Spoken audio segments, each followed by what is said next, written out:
ইরানের দাবি ইসরায়েলের গর্বের প্রতীক আয়রন ডোমকে নাকানি চুবানি খাইয়ে সফলভাবে দেশটিতে আঘাত আনছে একের পর এক ইরানি মিসাইল।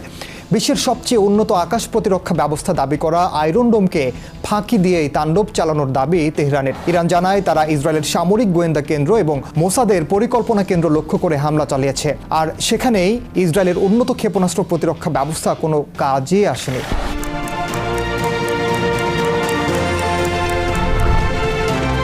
এর আগে ইসরায়েলে এ ধরনের প্রতিরক্ষা ব্যবস্থা বিশেষ করে আয়রন ডোম বেশিরভাগ হামলা প্রতিহত করতে সক্ষম হয়েছে বলে দাবি করা হয়েছিল।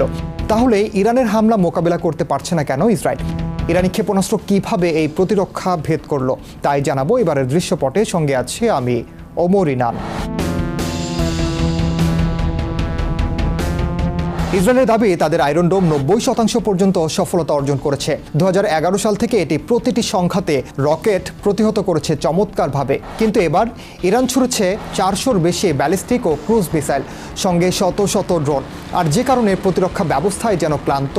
সর্বোচ্চ 80 থেকে 85% সফলতা পেলেও অনেক মিসাইল লক্ষ্যবস্তুতে আঘাত এনেছে। ইরান দাবি করেছে তারা ইসরায়েলের তেল আবিবের মিলিটারি হেডকোয়ার্টার আর একটি মোসাদ অপারেশন প্ল্যানিং সেন্টার সরাসরি আঘাত করেছে। কিছু মিসাইল পড়েছে আবাসিক এলাকায়। আয়রন ডোম ইসরায়েলি প্রতিরক্ষা ব্যবস্থার মূল ভিত্তি হলেও এটি পুরো ব্যবস্থার সবচেয়ে নিচের স্তরের একটি অংশ।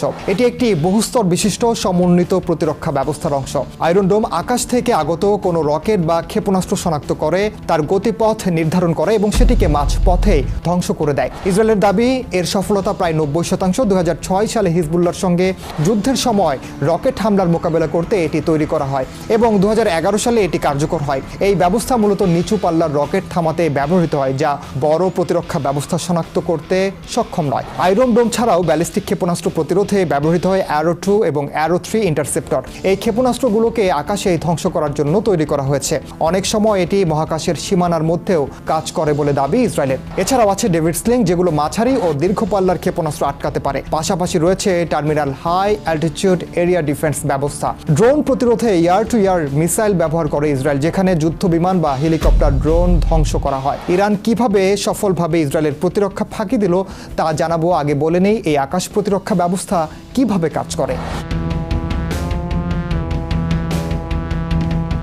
প্রতিরক্ষা ব্যবস্থার 3টি প্রধান উপাদান: radar system, command and control centre এবং ইন্টারসেপ্টর, যেটির সঙ্গে মিসাইল সহ লঞ্চার রয়েছে। কিংস কলেজ লন্ডনের গবেষক মারিনা মিরন বলেন, রাডার শত্রুর ক্ষেপণাস্ত্র শনাক্ত করে কন্ট্রোল সেন্টারে তথ্য পাঠায়। প্রয়োজন হলে 2টি ইন্টারসেপ্টর পাঠানো হয় একটি ক্ষেপণাস্ত্র ধ্বংস করতে। তবে এসব প্রতিরক্ষা ব্যবস্থায় ইন্টারসেপ্টরের সংখ্যা সীমিত। ঠিক কতটি ইন্টারসেপ্টর রয়েছে তা গোপন রাখা হয়। ইসরায়েলি সামরিক বাহিনীর কর্মকর্তারা বলেছেন প্রতিরক্ষা ব্যবস্থা 80 থেকে 90% সফল, অর্থাৎ কিছু ইরানি ক্ষেপণাস্ত্র সফলভাবে ঠিকই লক্ষ্যবস্তুতে পৌঁছেছে। ইসরায়েলের আকাশ প্রতিরক্ষা ভেদ করার সম্ভাব্য কারণগুলো হলো ইন্টারসেপ্টর ফুরিয়ে যাওয়া, একযোগে শত শত ক্ষেপণাস্ত্র ও ড্রোন ছুড়ে ইরান ইসরায়েলের প্রতিরক্ষা ব্যবস্থাকে ভঙ্গুর করে তুলেছে বলে মনে করেন বিশেষজ্ঞরা। প্রতিটি টার্গেট ধ্বংসে সাধারণত 2টি ইন্টারসেপ্টর ব্যবহৃত হয়, ফলে মজুদ দ্রুত শেষ হতে পারে। দ্বিতীয়ত, হাইপারসোনিক ক্ষেপণাস্ত্র। ইরানের কাছে হাইপারসোনিক ক্ষেপণাস্ত্র রয়েছে, যেগুলো প্রতিরক্ষা ব্যবস্থার প্রতিক্রিয়া জানানোর সময় দেওয়ার আগেই লক্ষ্যবস্তুতে পৌঁছে যায়, যেমন ফাতাহ 2। ক্ষেপণাস্ত্রটি হাইপারসোনিক গ্লাইড ভেহিকল ব্যবহার করে। এটি প্রচণ্ড গতিতে লক্ষ্যবস্তুতে পৌঁছায় এবং গতিপথ পরিবর্তন করে রাডারকে বিভ্রান্ত করে।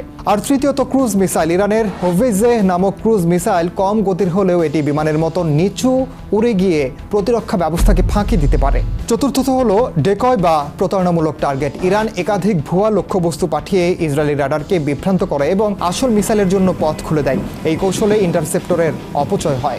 রাডার জ্যামিং প্রযুক্তি। কিছু মিসাইলে এমন প্রযুক্তি থাকে যা রাডারকে বিভ্রান্ত করে বা অদৃশ্য হয়ে যায়, ফলে ইন্টারসেপ্টর লক্ষ্যবস্তু খুঁজেই পায় না।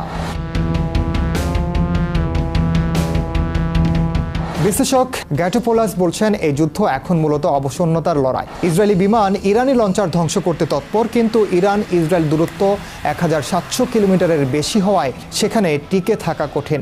এখন প্রশ্ন হলো, ইরানের কাছে কত ক্ষেপণাস্ত্র আছে যা দিয়ে এই অবসন্ন লড়াই চালিয়ে যেতে পারে, আর ইসরায়েলের হাতে কত অ্যারো 2 ও 3 আছে যেগুলো দিয়ে প্রতিরোধ চালিয়ে যেতে পারবে তারা।